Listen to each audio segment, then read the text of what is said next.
Mukhang magiging good news ito para sa mga Laker fans. Kevin Love hahabol pa sa Lakers bago dito magsimula ang regular season ng NBA. At Draymond Green meron ditong sinakal na Chinese fans. Ano nga ba dito ang nangyari mga idol? Isa-isay natin yung pag-usapan para sa ating video na ito.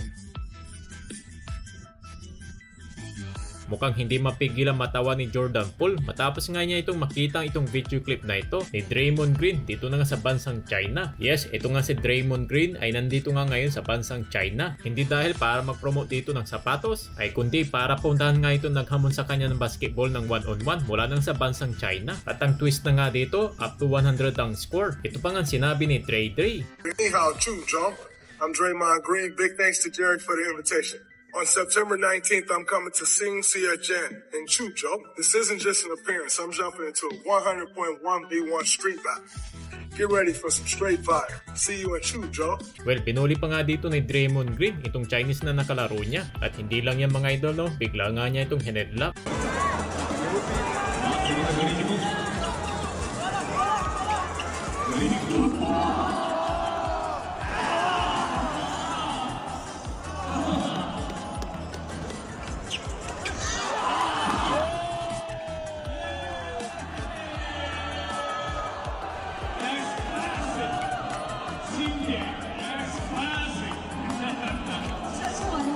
Kaya naman tuloy nasabi ito, for sure tinatawanan ito ni Jordan Poole. Etong si Draymond Green matapos nga ng mga ginawa niyang ito at mukhang hindi pa nga sila ditong okay ni Draymond Green. Kahit nga ba nagbabatian sila sa basketball court dahil mukhang mahirap nga dito kay JP na magbatian sila ditong muli nang dahil na nga matapos na nga siya ditong noon sa pakin, naapektuhan nga siya ng matindi na bagay na yun.